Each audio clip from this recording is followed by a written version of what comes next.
নমস্কার, আপনারা দেখছেন সংবাদ বাংলা ইউটিউব চ্যানেল। জানাবো আজকের বাছাই করা কিছু গুরুত্বপূর্ণ খবর। প্রধান সংবাদগুলি জানার আগে শুরুতেই দেখে নিন আজকের হেডলাইন্স। সাগর দত্তের পর এবার ক্যানিং হাসপাতাল, চিকিৎসায় গাফিলতিতে রোগী মৃত্যুর অভিযোগে বিক্ষোভ। শুধু ভোটের সময় আসে উত্তরবঙ্গে বন্যা পরিস্থিতি নিয়ে কেন্দ্রকে আক্রমণ মমতার, ক্ষতিপূরণের বঞ্চনার অভিযোগ। নষ্ট সিসিটিভি ফুটেজ বদল রক্তের নমুনা আরজি করে সুপ্রিম শুনানির আগেই গুরুতর অভিযোগ। আরজিকর মামলায় আজ কি বলবে সুপ্রিম কোর্ট, শীর্ষ আদালতের দিকে তাকিয়ে সব পক্ষ। ৪৮ বছরের অভিনয় যাত্রায় স্বীকৃতি, মিঠুন চক্রবর্তীকে দাদাসাহেব ফালকে পাচ্ছেন অভিনেতা। বিধ্বস্ত বেইরুট ইসরায়েলের হামলায় লেবাননে মৃত ১০৫, গৃহহীন ২ লক্ষ মানুষ।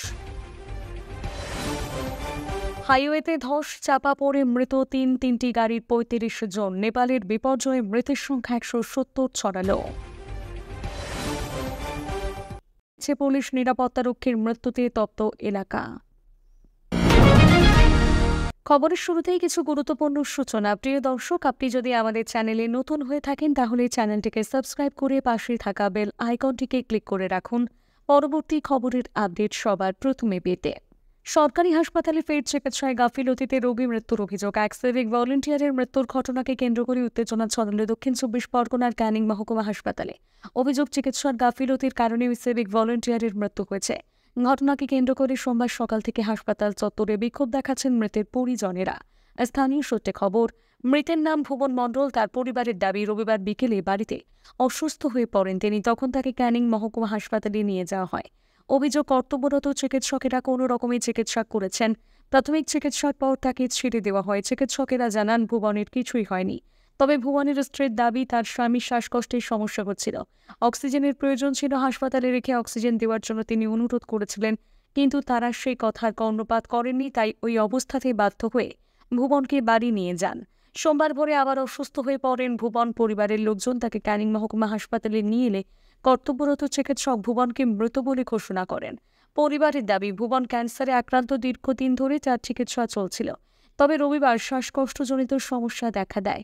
চিকিৎসকদের সে কথা বলেও কোনো লাভ হয়নি। ভুবনের মৃত্যুতে উত্তেজনা ছড়ায় হাসপাতাল চত্বরে। মৃতের পরিবারের প্রশ্ন, কেন চিকিৎসা না করে ছেড়ে দেওয়া হলো ভুবনকে?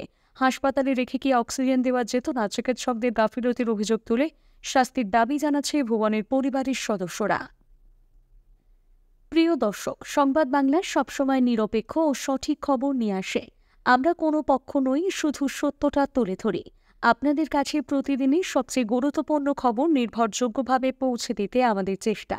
তাই সঠিক তথ্য পেতে আজই সংবাদ বাংলা চ্যানেলটিকে সাবস্ক্রাইব করুন, কারণ আমরা সত্যের পাশে থাকি। ভরা আশ্বিনে বন্যায় ভাসছে রাজ্যের বিস্তীর্ণ অঞ্চল। দক্ষিণবঙ্গ যখন বানভাসী, ভারী বৃষ্টিতে বিপর্যস্ত উত্তরবঙ্গ। নেপালের নদী থেকে জল ছাড়ায় পরিস্থিতির আরও অবনতি হতে পারে বলে আশঙ্কা দেখা দিয়েছে। তাই পরিস্থিতি খতিয়ে দেখতে উত্তরবঙ্গ রওনা দিলেন মুখ্যমন্ত্রী মমতা বন্দ্যোপাধ্যায়। উত্তরবঙ্গের এমন পরিস্থিতির জন্য দোষলেন কেন্দ্রকে। বন্যার ক্ষতিপূরণ নিয়ে রাজ্যের সঙ্গে বঞ্চনা হচ্ছে বলে অভিযোগ করেছেন। উত্তরবঙ্গ রওনা দেওয়ার আগে এদিন কলকাতা বিমানবন্দরের সংবাদ মাধ্যমের মুখোমুখি হন মমতা।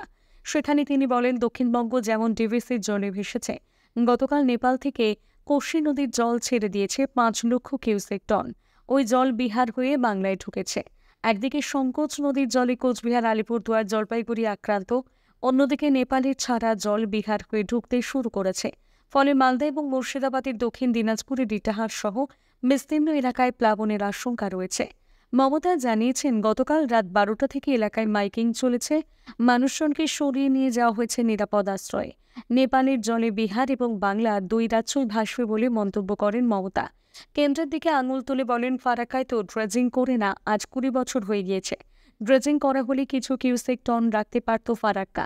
সেক্ষেত্রে মালদা, সুতির মতন এলাকায় অত্যন্ত বন্যা হতো না। বন্যা নিয়ন্ত্রণ কেন্দ্রের দায়িত্বের মধ্যে পড়ে ফারাক্কা ব্যারেজ, কেন্দ্রীয় সরকারের অধীনস্থ। তার আগে ১২০ কিলোমিটার দেখভাল করত, এখন কমে ২০ কিলোমিটারে এসে গিয়েছে। কিছুই করে না। পুরো উত্তরবঙ্গ ভাসছে। নির্বাচনের সময় সব আছে, বড় বড় কথা বলে আর চলে না। মমতার কথায় দার্জিলিংয়ে ব্যাপক ভূমিধস হয়েছে। দার্জিলিং কালিম্পংয়ের রাস্তায় এমনিতেই সরু সরু তীর্থযাত্রীদের লাভা এবং লেলেগাঁও দিয়ে আনা হচ্ছে। দার্জিলিংয়ে ধসে সেনারও ভূমিকা রয়েছে। ওই পথে আসা যাওয়া করে ধসটা যাতে দ্রুত মেরামত করা যায় তা নিয়ে কথা বলবো। দক্ষিণবঙ্গ এবং উত্তরবঙ্গ মিলিয়ে যে বানভাসী পরিস্থিতি তা নিয়ে কেন্দ্র সহযোগিতার আশ্বাস দিয়েছে কি? প্রশ্নের জবাবে মমতা বলেন, কেউ খবর দেয়নি এবং এক পয়সাও দেয়নি। বাংলা একমাত্র রাজ্য যারা বন্যার ক্ষতিপূরণ থেকে বঞ্চিত। ইতিমধ্যে মুখ্য সচিব উত্তরবঙ্গে পৌঁছে গিয়েছেন। গৌতম দেবকে গতকাল তিনি পাঠান বলে জানিয়েছেন মমতা। আজ বিকেল 5টায় উত্তরকন্যায় বৈঠক করবেন তিনি। মমতা জানিয়েছেন, প্রশাসনের সব মহলকে সতর্ক করা হয়েছে। ত্রাণ কার্যে পুলিশের ভূমিকায় প্রশংসা করেছেন তিনি। প্রিয় দর্শক, ইউটিউবে অনেক ভুল ভ্রান্তিকর খবর ছড়াচ্ছে। এই ধরনের খবর থেকে সতর্ক থাকুন। আমাদের চ্যানেল সংবাদ বাংলা সবসময় সঠিকভাবে যাচাই করা তথ্য আপনাদের সামনে তুলে ধরে। যদি আমাদের উপর আপনার আস্থা থাকে তবে আমরা প্রতিশ্রুতি দিচ্ছি ভবিষ্যতে সেই আস্থার মর্যাদা রাখব। সঠিক এবং নির্ভুল খবর পেতে অন্য কোথাও যাওয়ার দরকার নেই। সংবাদ বাংলা চ্যানেলটিকে সাবস্ক্রাইব করুন। এটি নির্ভরযোগ্য সংবাদ সঙ্গী। আরজিকর হাসপাতালে চিকিৎসক খুনের ঘটনায় এবার গুরুতর অভিযোগ করলেন শুভেন্দু অধিকারী। রাজ্যের বিরোধী দলনেতা এবার দাবি করলেন, আরজিকরের সিসিটিভি ফুটেজ নষ্ট করা হয়েছিল এবং শুধু তাই নয়, মৃত চিকিৎসকের রক্তের নমুনাও নাকি পাল্টে দেওয়া হয়েছিল। উল্লেখ্য, আজ সুপ্রিম কোর্টে মামলার শুনানি হওয়ার কথা। তার আগে শুভেন্দু অধিকারীর এইসব চাঞ্চল্যকর অভিযোগ করেছেন, জানিয়ে তোলপাড় রাজ্য রাজনীতি। এদিকে শুভেন্দু গত রাতেও দাবি করেন যে সেই রাতে চিকিৎসককে একটা ঘরে অত্যাচার করে, এরপর অন্য ঘরে নিয়ে গিয়ে দেহ রেখে দিয়ে আসা হয়। এদিকে ঘটনায় পুলিশ ভূমিকা নিয়ে অসন্তোষ প্রকাশ করে শুভেন্দু গতকাল বলেন, খুনে অভিযুক্ত সিভিক ভলেন্টিয়ার এবং এক পুলিশ আধিকারিক একই সঙ্গে একই জেলে আছেন। এই কোথাও দেখা যায় না। তার কথায় কি অদ্ভুত? এই ঘটনায় গ্রেপ্তার সিভিক ভলেন্টিয়ার, তার সঙ্গে একই জেলে বন্দি টালা থানার ওসি সন্দীপ ঘোষ। ভাবতে পারেন আপনি আক্রান্ত হলে কোথায় যাবেন? থানায় তো। অথচ দেখুন থানার ওসিও জেলে, আরজিকরের প্রাক্তন মালিকও জেলে। এই ভূভারতে কোথাও এরকম ঘটনা নেই। এরপর বিজেপি শাসিত রাজ্যগুলোর সঙ্গে পশ্চিমবঙ্গের পরিস্থিতির তুলনা টেনে নিয়ে শুভেন্দু বলেন, উত্তরপ্রদেশে একটা ঘটনার সামনে এলে যোগীজি কি করেন দেখতে পাচ্ছেন। অসমে ঘটেছিল এমন ঘটনা, পুকুরে চুবিয়ে চুবিয়ে জল খাইয়েছে পুলিশ। মহারাষ্ট্রে আমাদের সরকার বদলাপুরে রাম নাম সত্য করে দেওয়া হয়েছে দর্শকদের। আর একটা অদ্ভুত রাজ্যে আমরা বাস করি, যেখানে সরকারি হাসপাতালে 36 ঘন্টা ডিউটির পর ডাক্তার বোনকে রক্ষকের হাতে ধর্ষক হতে হয়। সোমবার সুপ্রিম কোর্টে রয়েছে আরজিকর মামলার শুনানি। এর আগে 27 তারিখ শুনানির দিন ঘোষণা করা হলেও তা পিছিয়ে গেছিল। তাই সোমবারের শুনানির দিকে তাকিয়ে রয়েছে জুনিয়র ডাক্তার থেকে শুরু করে আপামর রাজ্যবাসী। সুপ্রিম কোর্ট এই মামলায় কি বলছে তার উপর নির্ভর করে আবার কর্মবিরতির ডাক দিতে পারেন আন্দোলনকারীরা। এই নিয়ে দুবার সুপ্রিম কোর্টে আরজিকর মামলার শুনানি পিছিয়েছে। তবে সূত্রের খবর, সোমবার শুনানি হলেও তার সময় বদল হয়েছে। সকালের পরিবর্তে দুপুরে মামলার শুনানি হবে প্রধান বিচারপতি ডিওয়াই চন্দ্রচূড়, বিচারপতি জে.বি. বাদ্রিওয়ালা এবং বিচারপতি মনোজ মিত্রের ডিভিশন বেঞ্চে। দুপুর 2টায় মামলাটির শুনানি হওয়ার কথা। এদিনের শুনানিতেও সিবিআই এর থেকে স্ট্যাটাস রিপোর্ট চাইতে পারে দেশের শীর্ষ আদালত। এই মামলায় গত শুনানিতে সুপ্রিম কোর্ট রাজ্য সরকারের উদ্দেশ্যে একগুচ্ছ নির্দেশিকা জারি করেছিল। প্রথমত, প্রতি হাসপাতালে প্রশাসনিক নার্স ও ডাক্তার কর্মীদের নিয়ে একটি করে তদারকি কমিটি গঠন। দ্বিতীয়ত, একটি গোপন অভিযোগ সংক্রান্ত কমিটি গঠন। তৃতীয়ত, যৌন হেনস্থার সংক্রান্ত একটি অভ্যন্তরীণ অভিযোগ মীমাংসা কমিটি এবং শেষত, ডাক্তারদের কাজের চাপ মুক্তির জন্য একটি কাউন্সেলিং সেন্টার গঠন করতে বলা হয়েছিল। পাশাপাশি আদালতের নির্দেশ ছিল 7 থেকে 14 কর্মদিবসের মধ্যে নিরাপত্তা সহ অন্যান্য সুযোগ সুবিধার কাজ সম্পূর্ণ করতে হবে।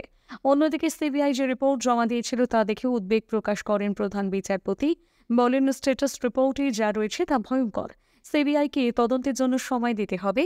এই পরিপ্রেক্ষিতে মুখ্যমন্ত্রী মমতা বন্দ্যোপাধ্যায়ের পদত্যাগের নির্দেশ দেওয়ার দাবি তোলা হয় আদালতে। সেই ইস্যুতে প্রধান বিচারপতি চন্দ্রচূড় ওর আইনজীবীকে ভৎসনা করে স্পষ্ট বলেন, এটা কোনো রাজনৈতিক মঞ্চ না, যেমন নির্দেশ দেব মুখ্যমন্ত্রীর পদত্যাগের নির্দেশ দেওয়া আমাদের কাজ নয়।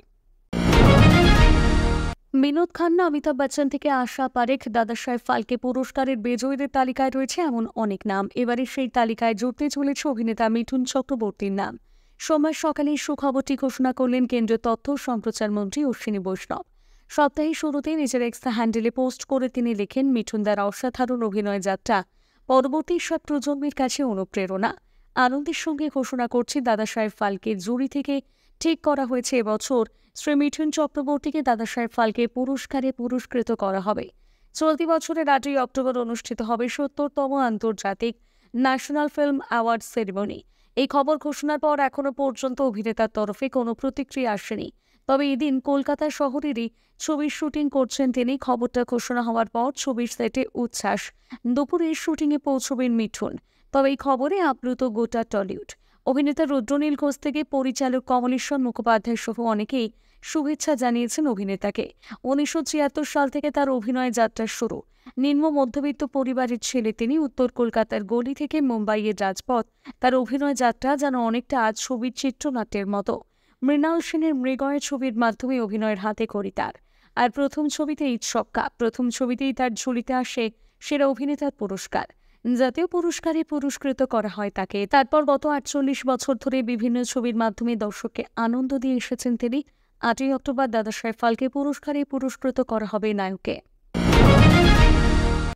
ইসরায়েলের একটানা হামলায় বিপর্যস্ত লেবানন। রাজধানী বেইরুটও কার্যত ধ্বংসস্তূপে পরিণত হয়েছে ইসরায়েলের হামলায়। সব মিলিয়ে মৃতের সংখ্যা 100 ছাড়িয়ে গিয়েছে। ইতিমধ্যে ইসরায়েলের হামলায় মৃত্যু হয়েছে হিজবুল্লাহ প্রধান হাসান নাসরাল্লাহের। ইসরায়েলের সেনাবাহিনী অবশ্য দাবি করেছে বেকা এলাকায় যে বহুতলগুলিতে হামলা চালানো হয়েছে সেখানে অস্ত্র মজুত করে রেখেছিল হিজবুল্লাহ। ইসরায়েল অবশ্য জানিয়ে দিয়েছে মৃত্যুর সংখ্যা যতই বাড়ুক না কেন হিজবুল্লাহর কোমর ভেঙে দিতে লেবাননে হামলা চালিয়ে যাবে তারা। তাদের লক্ষ্য হিজবুল্লাহর যাবতীয় সামরিক পরিকাঠামো ধ্বংস করে দেওয়া। গত বছর থেকে গাজাকে কেন্দ্র করে যুদ্ধ শুরু হওয়ার পর এই প্রথম লেবাননের রাজধানী বেইরুটে হামলা চালান ইসরায়েল। বেইরুটের একটি আবাসনে ইসরায়েলের হামলায় 4 জনের মৃত্যু হয়।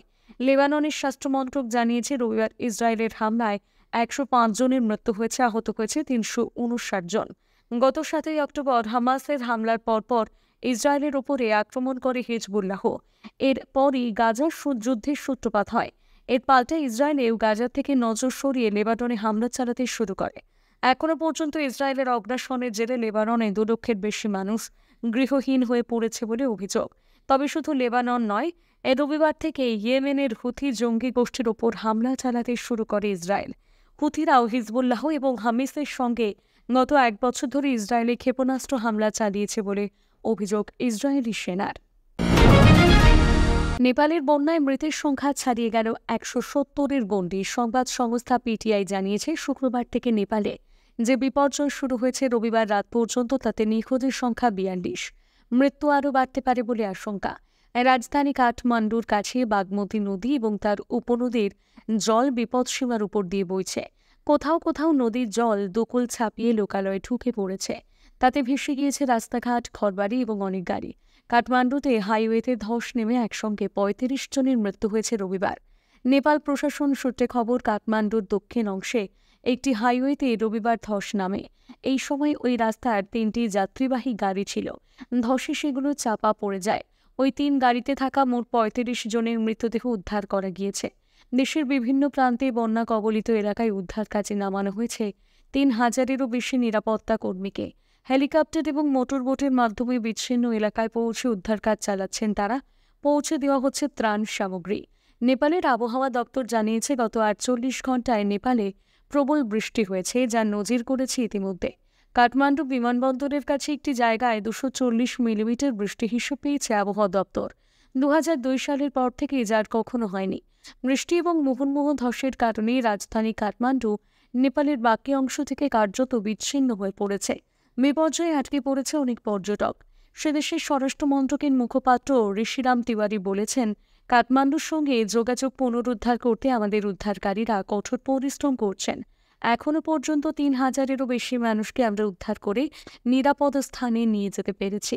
ধসের পর ধ্বংসাবশেষ সরিয়ে হাইওয়ে মেরামত করার কাজ শুরু হয়েছে। টাকা খেয়ে গাড়ি ঢুকিয়ে দিচ্ছে পুলিশ। নিরাপত্তা রক্ষীর মৃত্যুতে তপ্ত এলাকা। নির্মীয়মান জাতীয় সড়কে গাড়ির ধাক্কায় মৃত্যু হল 1 জনের।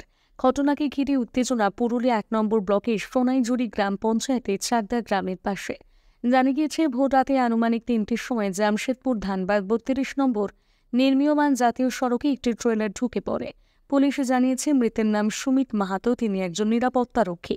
সেই সময় নিরাপত্তা রক্ষীদের তাবিতে থাকা 2 নিরাপত্তা কর্মীকে ধাক্কা মারে। ঘটনাস্থলে মৃত্যু হয় সুমিত মাহাতো নামে এক নিরাপত্তা কর্মী। অন্য একজনকে উদ্ধার করে হাসপাতালে ভর্তি করে নিরাপত্তা রক্ষীরা। খবর পেয়ে মৃতের পরিবারের লোকজন গিয়ে দেহ নিয়ে গিয়ে রাস্তায় বসে পড়েন। খবর পেয়ে ঘটনাস্থলে পৌঁছয় টামনা থানার পুলিশ। নিরাপত্তা কর্মী ও পরিবারের অভিযোগ, নির্মীয়মান রাস্তায় কিভাবে এই ট্রেলার ঢুকে পড়ে সে নিয়ে প্রশ্ন তুলেছে। পুলিশের বিরুদ্ধে নিরাপত্তা কর্মীদের অভিযোগ, পয়সা নিয়ে পুলিশ ওই রাস্তায় গাড়ি ঢুকিয়ে দিচ্ছে। পুলিশ প্রশাসনের বিরুদ্ধে অভিযোগ তুলে বিক্ষোভ দেখান তারা। ঘটনাস্থলে উপস্থিত হন পুরুলিয়া পৌরসভার 7 নম্বর ওয়ার্ডের কাউন্সিলর মৌসুমী দত্ত। তিনি মৃতের পরিবারের সঙ্গে কথা বলেন। আপাতত পুলিশ দেহটি উদ্ধার করে ময়নাতদন্তের জন্য পাঠিয়েছে, যদিও টাকা খাওয়ার বিষয়টি নিয়ে মুখ খোলেনি পুলিশ। আজকের মতো এখানেই শেষ করছি। এই ছিল আজকের প্রধান সংবাদ।